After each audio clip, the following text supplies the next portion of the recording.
halkan waxaan rabaa macluumaad kooban oo la xiriira arrimaha qaxootiga si gaar ah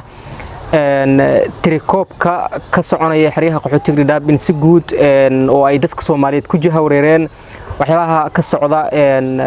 xiriyaha ay ku jahawareereen rabaa in halkan uga cadeeyo dadka macluumaadka saxda ah aan la wadaago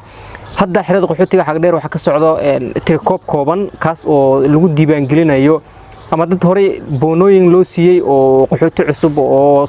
xiriyaha qaxootiga Dadaab soo galay kuwa intay Soomaaliya u noqdeen oo repatriation qorteen hadana dib ugu soo laabtay xiriyaha qaxootiga Dadaab kuwa kaarashooda ay xirmeen oo iyaguna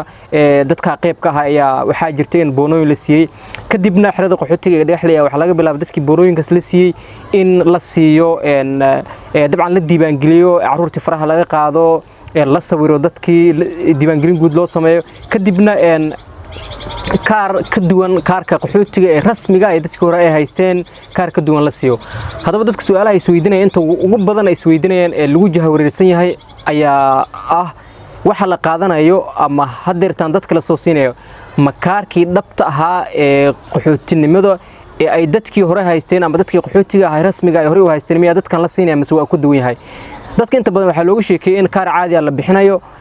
kaarashi dadkii ay ka xirayeen kaarkooda loo soo furay sidoo kale waxyaabahaas ayaa dadka inta badan laga dhaadhiciyay oo ay ku jahawareereen halkan waxaan rabaa inaan ka cadeeyo in aanay jirin kaarar waqti xadarkan la furayo iyo sidoo kale kaar rasmi ah oo dhab ah oo la bixinayo oo kaarkii dhabtahay ah kaarkan la bixinayo waxa loogu talagalay dadku raashin ku qaataan oo ay UN ta bixinayso sidoo kale ay ka wada shaqeynayaan laanta dawladda dalka Kenya kuma taliya xiriyaha qaxootiga Dadaab DRS oo dabcan magacooda raas laga bedelay waxay ka shaqeynayaan dadkaas la siiyo kaar ka duwan kaarkii saxda ah marka kaarkan ma ahan kaarkii ay dadku kala haysteen ee caadiga ah ee qaxootiga dhabta ay haysteen mana ahan kaarkaas uu ka duwan yahay sidoo kale dadka kaarashada ay dibaan ay dabcan ay raahda ay xiraayeen ma jirto kaar loo furayo ama kaar furitaan hadeertan socoto waa dadku inay ogaadaan ayagana waxay kala sameeyeen dadkan kale ee kaarkan la siinay ka duwan kaarkii kale ayaguna la soo siinay ay qaadanayaan kaar loo furina ma jirto marka dadweynaha marhabaminti iyo dabcan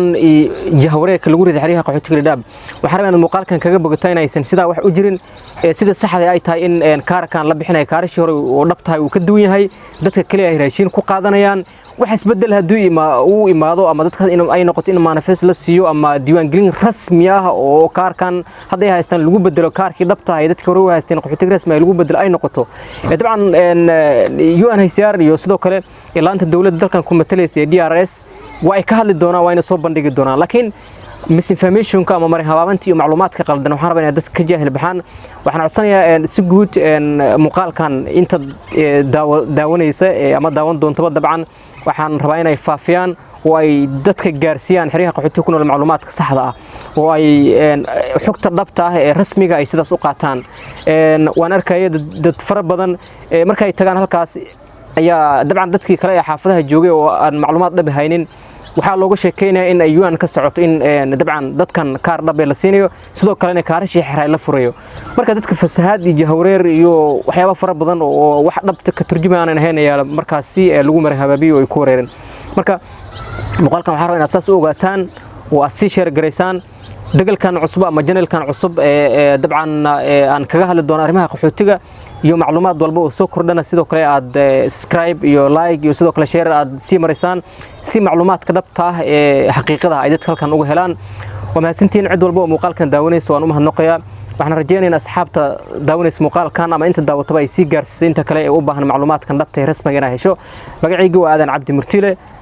waxaan ku suganahay xiriyaha qaxootiga Dadaab waxaan idin la wadaagi doonaa macluumaad walba oo sax ah